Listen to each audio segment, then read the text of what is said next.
بسم الله الرحمن الرحيم الحمد لله الذي أنزل على عبده الكتاب ولم يجعل له عوجا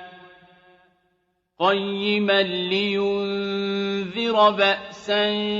شديدا من لدنه ويبشر المؤمنين الذين يعملون الصالحات أن لهم أجرا حسنا ماكثين فيه أبدا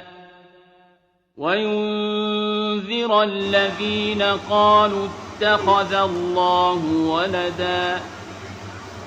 ما لهم به من علم ولا لآبائهم كبرت كلمة